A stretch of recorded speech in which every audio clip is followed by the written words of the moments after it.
bendiga a cada uno de ustedes. Vamos a estar abriendo nuestras Biblias en Génesis capítulo 37.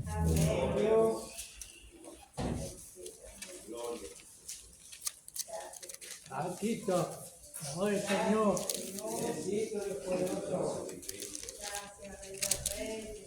Génesis capítulo 37, versículo 3. A medida que lo vamos encontrando, decimos todo amén para poder leer todos juntos. Y vamos a leer en el nombre del Padre, del Hijo y del Espíritu Santo.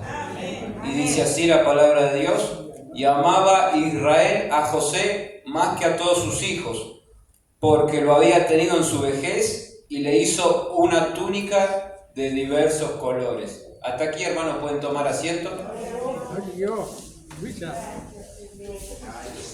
Dice que este hombre ya anciano en su vejez había tenido otro hijo más después de haber tenido 10 hijos, llamado José, y que lo amaba más que los demás.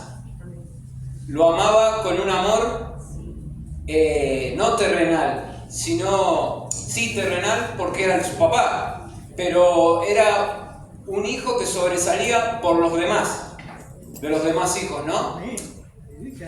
Vamos a ver en este hombre José, que es un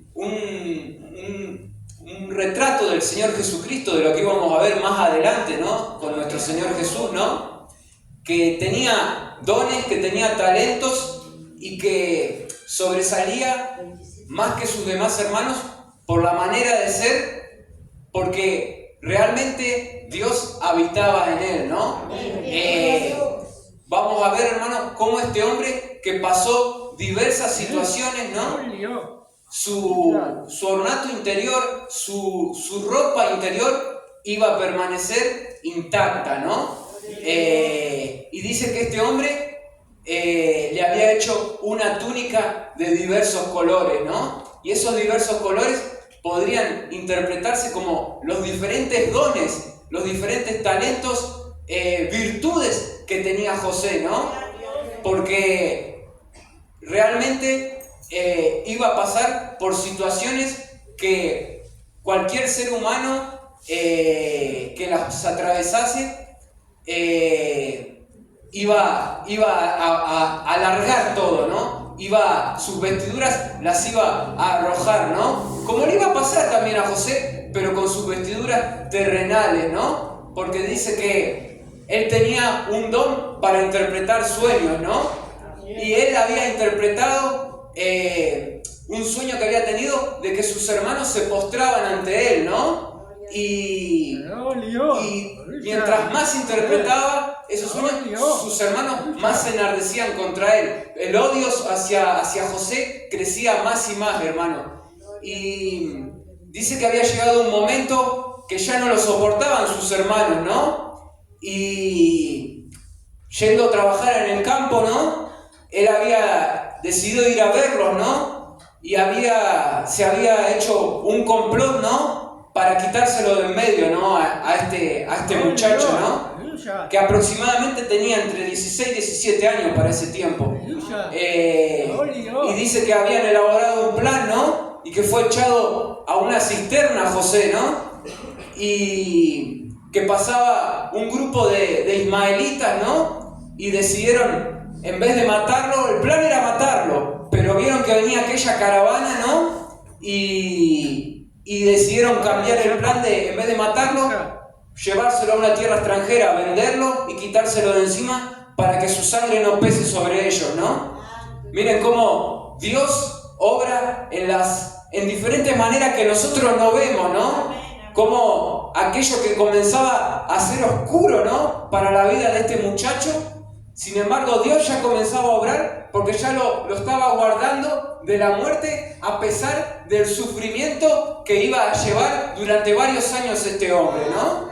Como la provisión, la mano de Dios obra aun cuando nosotros no la vemos, ¿no? Y dice, hermano, que pasó el grupo ese, fue vendido ahí y fue llevado a Egipto, ¿no? Y como su padre Jacob o Israel lo amaba tanto, ¿no? Sus hermanos dice que había quedado aquella túnica de colores, ¿no? Que le había hecho con tanto amor su padre. Y dice que para engañar a aquel padre, ¿no? Decidieron conseguir sangre, ¿no? De una bestia y manchar esa túnica, despedazarla un poco y llevársela a Jacob, ¿no? Y decirle, he aquí tu hijo fue devorado por una bestia. Hemos encontrado esto. Y dice que Jacob se había enlutado, que llegó a decir que él iba a descender al Seol, ¿no? Al lugar de los muertos.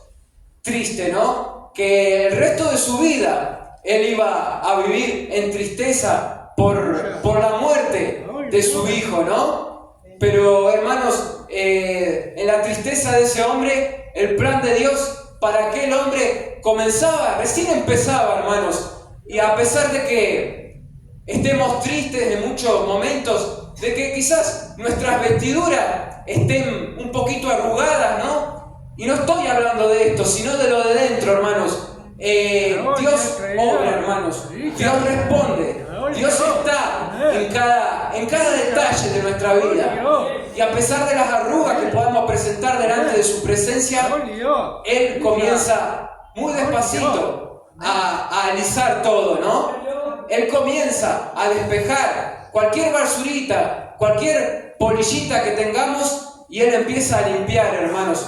Quizás muy de a poco, pero los tiempos son del Señor. O quizás en un abrir y cerrar de ojos, no lo sabemos. Eso depende de la misericordia y de la voluntad de Dios. Pero que Él obra, hermanos. Y dice, hermanos, recuerden cómo la vestidura fue rota y fue manchada con sangre. Y se le echó también una mentira sobre esa ropa, porque a él no le había sucedido tal cosa, sino que sus hermanos lo habían traicionado. Y vemos, hermano, más adelante, ¿no? Que él fue llevado a Egipto, ¿no? Como esclavo, y decidió comprarlo un tal Potifar, ¿no? Y fue llevado como sirviente para que trabajara en su hogar, ¿no?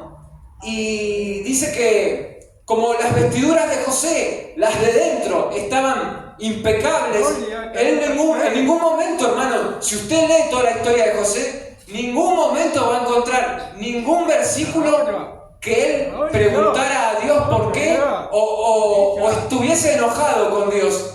Él conservaba su fe, conservaba todos los talentos que Dios les había dado. ¿Por qué? Porque aún, hermanos, en la dificultad de que él iba a atravesar en Egipto también, sus vestiduras internas iban a permanecer intachables, hermano.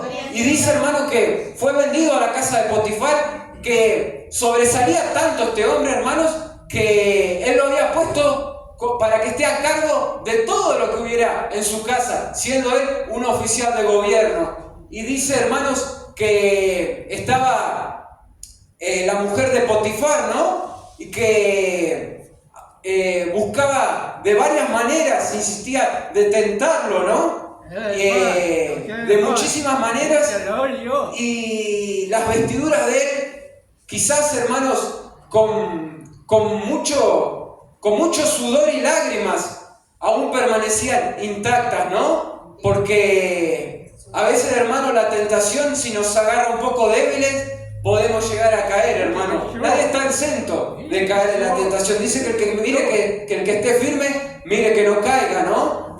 Y como, hermanos, él aún permanecía fiel, ¿no? Y dice, hermano, que hubo un momento de quizás que él llegó a estar un poco débil, porque dice que esa mujer lo asió y lo trajo, ¿no? Y que lo llevó a desvestir. Pero, hermanos, aún, hermano, en el momento quizás cuando estamos a punto de quemarnos, Dios viene a nuestro rescate, ¿no? Viene a nuestra salida, viene a nuestro encuentro. Porque dice, hermano, que cuando fue desvestido José, echó a correr, ¿no?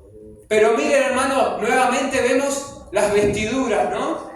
Porque dice que sus vestiduras quedaron ahí en el piso, ¿no?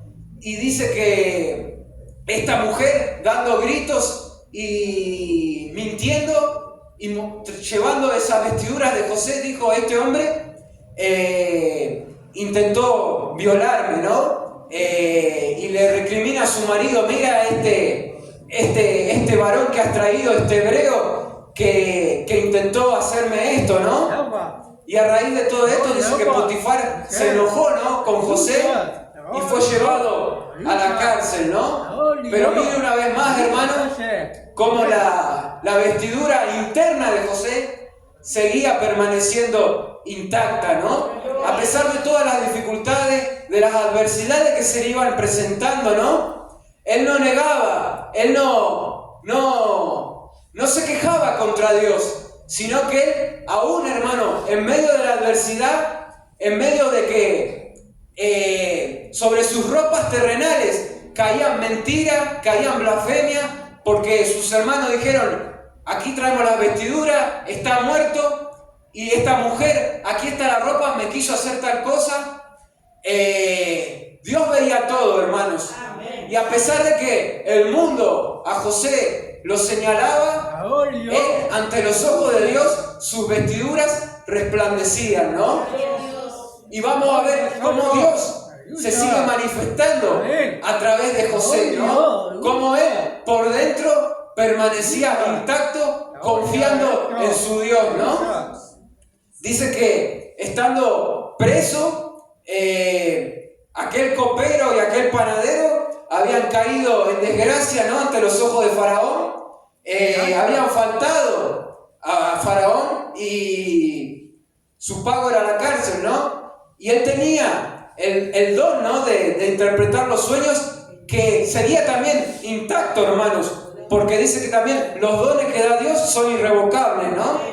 Y quizás a veces, hermano, no los ponemos en uso, ¿no? Pero todos tenemos dones y talentos, ¿no? Está en nosotros si los usamos o no. Y debemos tener en cuenta, hermano, que en algún día Dios nos va a pedir cuenta también de eso, ¿no?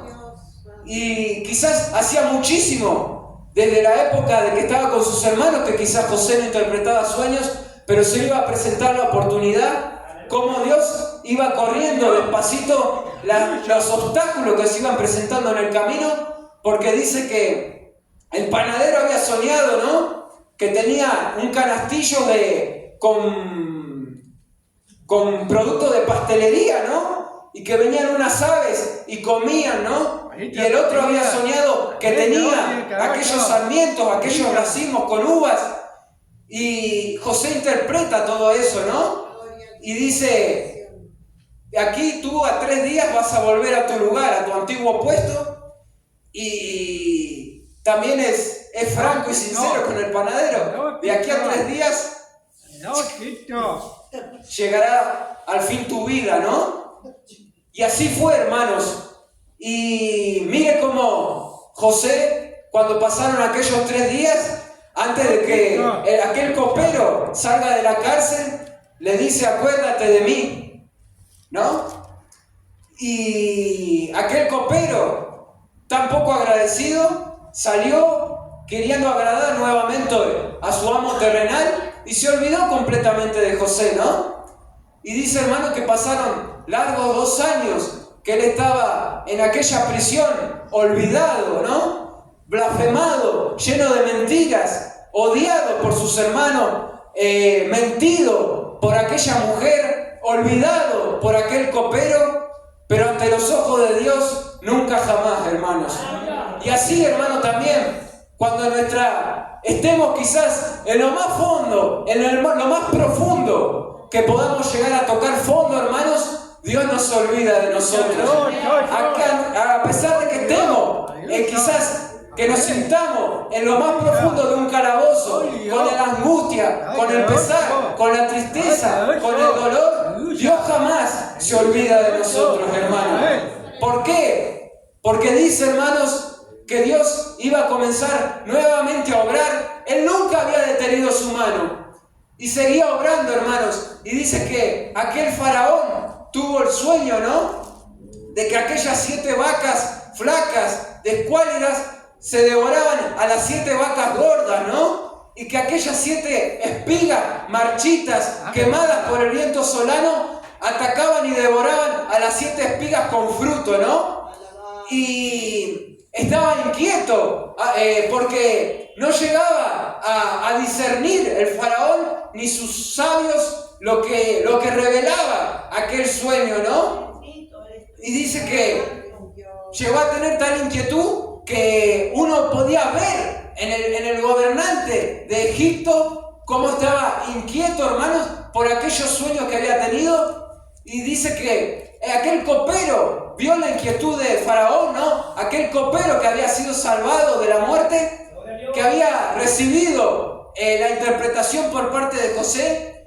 Y dice que el copero le preguntó qué le pasaba al Faraón, ¿no? Y el Faraón le reveló y dice que ni sus sabios le dice que podían interpretar aquel sueño, ¿no? Y él se acordó de aquel José que interpretaba sueños, que hacía 2 años atrás le había salvado de la muerte, ¿no? Y él le trae a la memoria a Faraón eso. Y Faraón lo manda a llamar, ¿no? Y el poder de Dios actuando en José, ¿no? A través de José, revela lo que iba a acontecer en Egipto, ¿no? Que iba a haber 7 años buenos, pero después iba a haber 7 años de hambruna, de sequía, de escasez, ¿no? Que durante los 7 años buenos junte lo más que pueda, ¿no? Porque iban a venir de diferentes lugares de la tierra a buscar Egipto. Durante esos años de escasez iba a ser el faro del mundo, hermanos, de lo que se conocía hasta entonces, porque iban a venir a buscar de todos los puntos de la tierra hasta entonces alimento a la tierra de Egipto, porque a través del consejo de Dios, que era de Dios, a través de José, que era el hilo conductor, Dios iba a prosperar aquella nación de Egipto, hermanos. Y mire cómo Dios obra, hermano, porque a través de todo eso iba a venir luego aquel Jacob con toda su parentela, y de esa tierra iba a empezar a nacer el pueblo de Dios, el pueblo escogido, aquel que era la promesa a Abraham, a Isaac y a Jacob, que le había dicho Señor a Abraham que de tu simiente serán benditas todas las simientes de la tierra, ¿no? Que su descendencia iba a ser más que todas las estrellas que hay en los cielos, ¿no? Y hermanos, así pasó, así sucedió lo que José había revelado a Faraón, ¿no? Que dice, hermano, que fue nombrado gobernador de Egipto, ¿no? Que fue calzado con anillo, ¿no? Se le despojó de sus ropas de presidiario, ¿no? Y fue vestido con las ropas reales egipcias, ¿no? Porque dice que Faraón le dijo, después de mí tú vendrás. Era el segundo de Egipto, ¿no? Era aquel que se ocupaba de todo. Mientras Faraón en su palacio estaba ahí sentado, realmente José era el que gobernaba y dirigía a Egipto con sabiduría, con inteligencia, que es la que proviene de Dios, hermano. Porque también vemos, hermano, que uno puede adquirir inteligencia terrenal, pero la sabiduría es la única que da Dios, hermano. Podemos ser, hermano, quizá con poco estudio, pero podemos ser llenos de sabiduría, como era este hombre también, José, temeroso de Dios, que en medio de las adversidades él permanecía fiel, que su vestidura por dentro permanecía intacta, ¿no? Que a pesar de ser vestido terrenalmente con ropas espléndidas, él seguía confiando en su Dios, ¿no? Mire cómo vuelvo a las ropas terrenales, porque la ropa con mentira de sus hermanos, la ropa sucia, manchada de sus hermanos, la ropa llena de mentira de esa mujer Potifar, y ahora la ropa real de que Dios lo prosperaba donde él lo había puesto, ¿no? Y dice, hermano, que aquel Egipto llegó a ser tan próspero en esos 7 años de abundancia que llegó a acumular para sus propios habitantes y para los extranjeros, que dice que sobreabundaban aquellos graneros de todo, ¿no? Y podemos ver, hermano, que cómo lo prosperó, ¿no? Dios a José. Y cómo a raíz de todo eso volvió su familia, ¿no? Había escuchado que en Egipto había alimento y fue a buscar de aquellos alimentos, ¿no? Y después vemos, hermano, cómo él se reencontró con su familia, con sus hermanos, ¿no?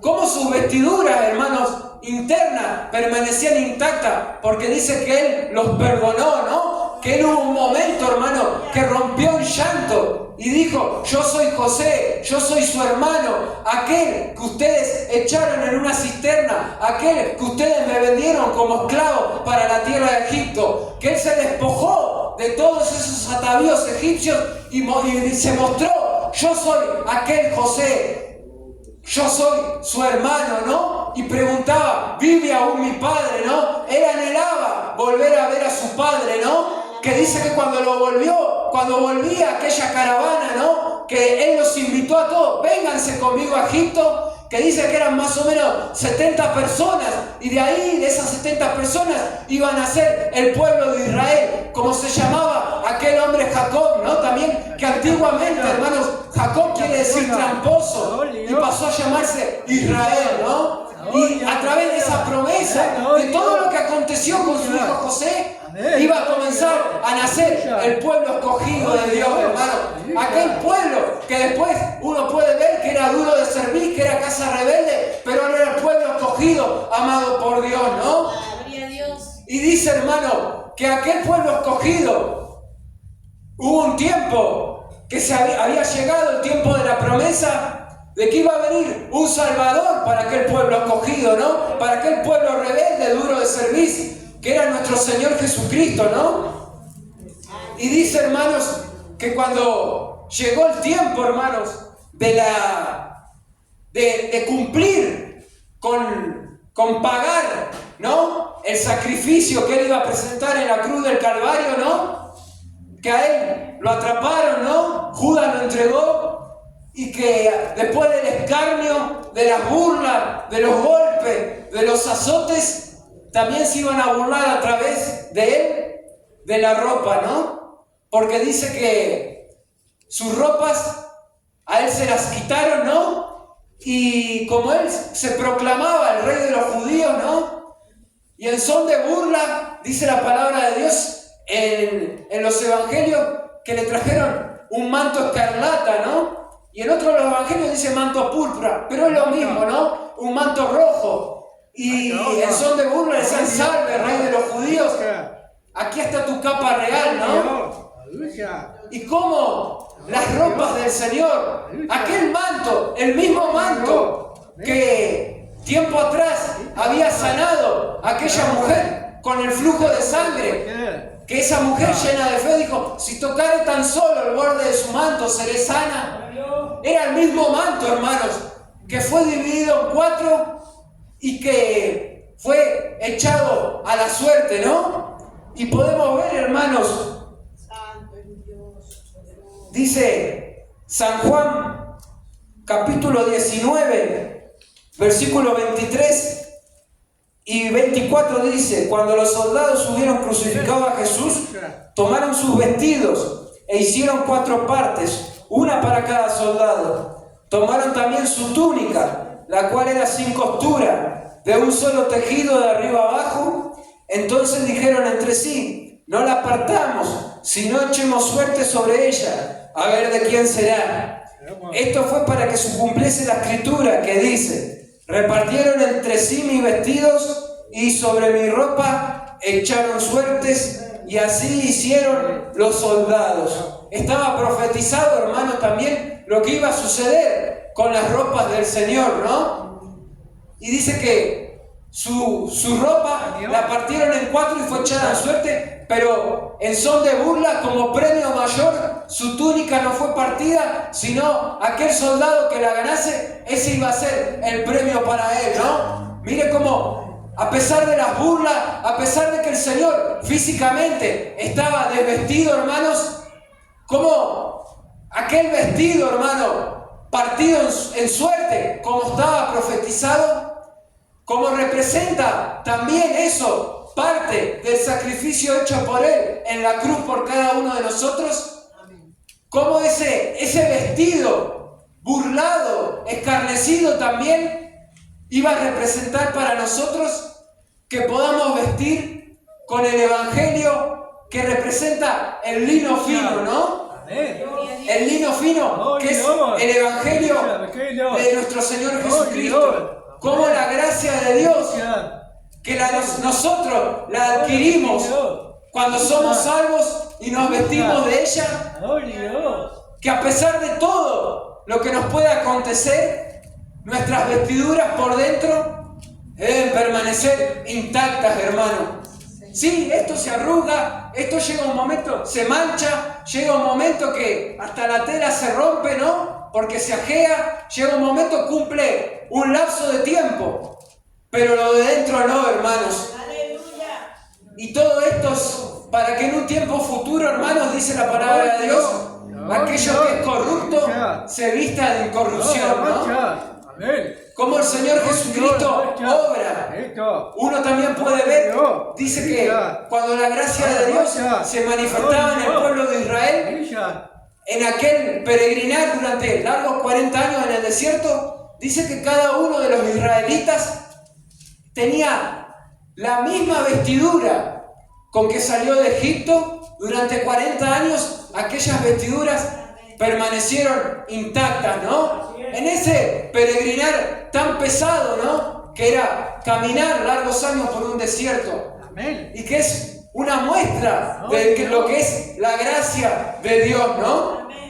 Cómo Dios puede obrar en cada uno de nosotros. Cómo Dios, a través de sus dones, nos viste, nos reviste de gracia, de amor y de paz, ¿no? Dice también en Colosenses, Colosenses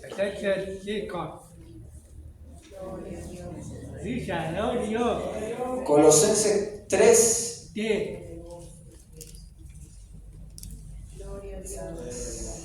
Dice que, disculpen, hermano.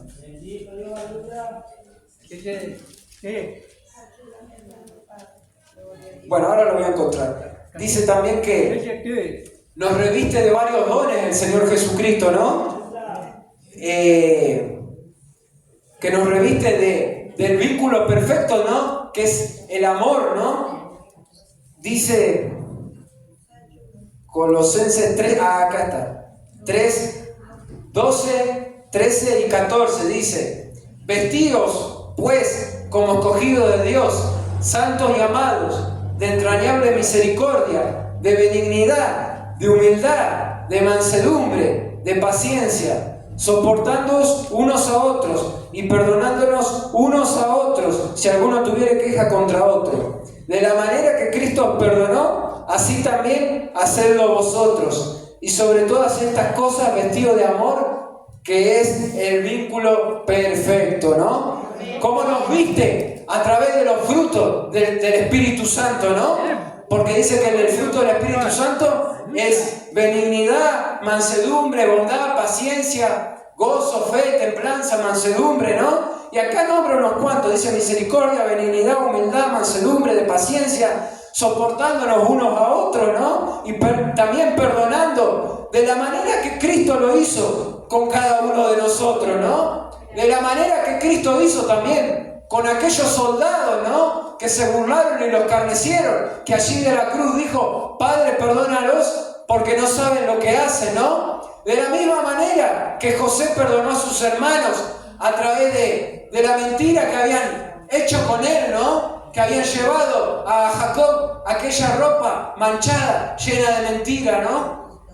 Y cómo José los perdonó, cómo el Señor Jesús los perdonó, ¿no? A todos aquellos que lo colgaron en aquel madero, y cómo Cristo perdona a cada uno de nosotros cuando nosotros manchamos aquellas ropas, ¿no? La sangre de Jesucristo, hermanos, es el quitamanchas por excelencia, ¿no? Es aquel que borra todas las manchas, hermano. Quizás terrenalmente, ante los ojos de los hombres, podamos aparentar estar impecables. Podamos quizás hacernos, ¿no? Los eruditos. Quizás tengamos alguna algunas inteligencia, quizás algún nivel de estudio, hermanos. Pero, hermanos, ante los ojos de Dios no podemos escondernos. Y Dios revela hasta lo profundo de nuestros corazones. Pero si nosotros, hermanos, reconocemos que Él es Dios y que creemos en el sacrificio de nuestro Señor Jesucristo, Él remueve todo aquello que está sucio dentro de nosotros, hermanos. Limpia toda mancha, limpia todo pecado, limpia toda maldad. Aquel sacrificio, aquella gota a gota que el Señor Jesucristo fue derramando, limpia el pecado, limpia la maldad que puede haber en cada uno de nosotros, hermano. Y nos reviste de todas estas cosas a través de su Santo Espíritu, hermano. Que se dice que si por fe, al oír, hemos creído, el Espíritu Santo hace morada en cada uno de nosotros, hermano. Eso lo dice en la carta a los Efesios, ¿no? Dice que el Espíritu Santo hace morada en cada uno de nosotros y comienza a obrar, hermano. Comienza a despertar los dones y comienza a través de esos dones, hermano, a generar fruto en cada uno de nosotros. Que son los que leímos aquí, hermano, que limpian las vestiduras de todo mal, de aquellas manchas que nos trajo el pecado, que nos trajo la concupiscencia, que nos trajo la carne, que nos trajo la debilidad, hermano, las va limpiando día a día, hermano. Pero dice que cuando también somos revestidos de lo nuevo, del lino fino, hermanos, dice también que no debemos volver a ensuciarlo, que no debemos volver a traer las cosas viejas, ¿no? Podemos ver, hermanos, en San Lucas 5, 5, versículo 36, en la parábola del vestido remendado, ¿no? Y dice, les dijo también una parábola: nadie corta un pedazo de vestido nuevo y lo pone en un vestido viejo, pues si lo hace, no solamente rompe el nuevo, sino que el remiendo sacado de él no armoniza con el viejo, ¿no? Que las cosas nuevas no las traigamos con las viejas, ¿no? Ni las cosas viejas con las nuevas, ¿no? Dice que todas las cosas viejas pasaron, que Él hace todas las cosas nuevas, ¿no? Que no armoniza lo viejo con lo nuevo, ni lo nuevo con lo viejo. Si tenemos la nueva vida en Cristo, no traigamos las cosas viejas, no volvamos a mancharnos nuestras ropas internas, hermano, que puedan permanecer de la mejor manera posible ante la presencia de Dios, hermano. ¿Que es difícil? Sí que es difícil, no hay que negarlo. ¿Que somos débiles? Sí, somos débiles, tampoco hay que negarlo. Pero que pidamos aquella gracia de Dios, hermano. Pero que tampoco, hermano, no seamos malgastadores de la gracia de Dios, hermano, pidiendo constantemente si nosotros caemos por nuestros propios por nuestra propia voluntad, hermano, porque si no, esa mancha no sale, hermanos. Que pidamos que esa sangre nos limpie de toda maldad y de todo pecado, ¿no? Y dice también, hermano, la palabra de Dios en Apocalipsis 19.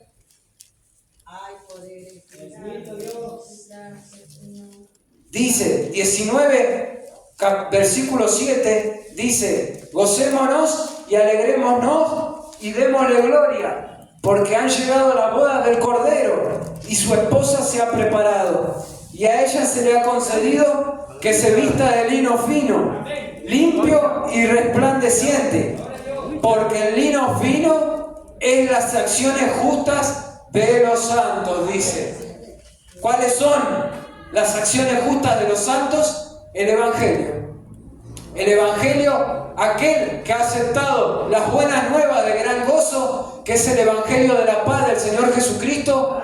Cuando uno adquiere eso, adquiere el Santo Espíritu, adquiere al Señor en su corazón, se viste del lino fino, que dice que son las acciones justas de los santos, que esas acciones justas de los santos vienen a través de la mansedumbre, de la paz, de la paciencia, de la benignidad, de lo que leímos anteriormente, hermanos. ¿Y para qué es todo eso? Para que gozarnos y alegrarnos y darle gloria a Él, para cuando estemos en las bodas del Cordero,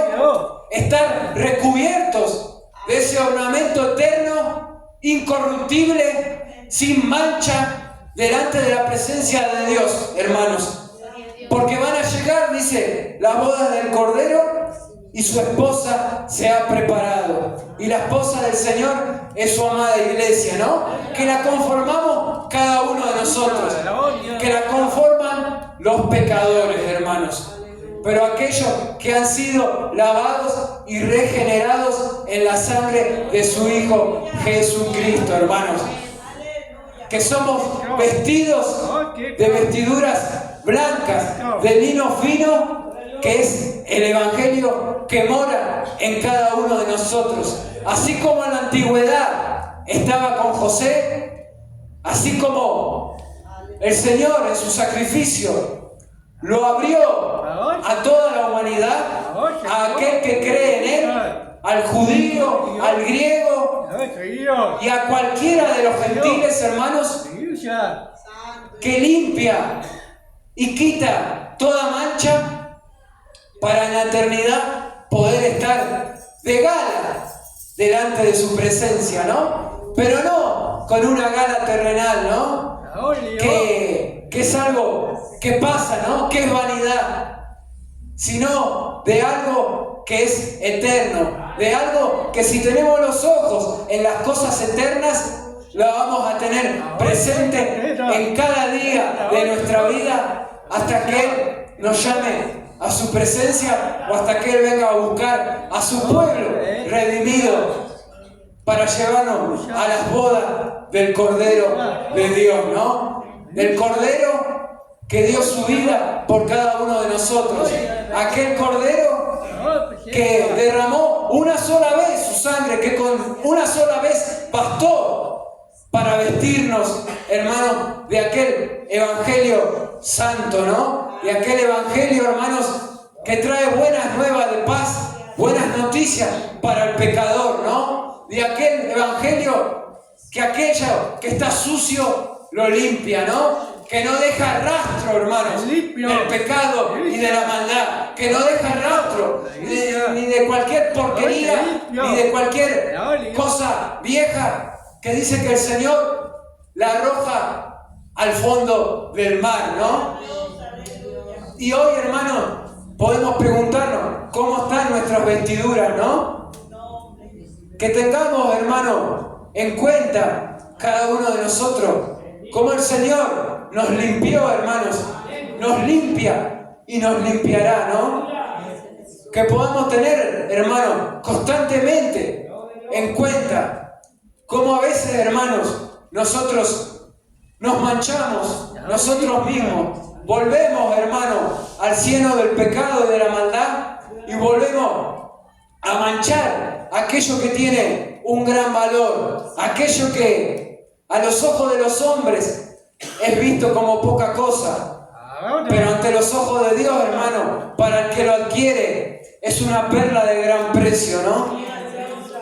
Que podamos, hermano, cada uno de nosotros, tratar de tener nuestras vestiduras de la mejor manera posible, hermanos, para que en un futuro, que solamente Él sabe los tiempos, poder vestirnos de lo que era corrupto, vestirnos de incorrupción y estar delante de su presencia en aquellas bodas del Cordero, limpios y resplandecientes delante de su presencia para toda la eternidad, ¿no?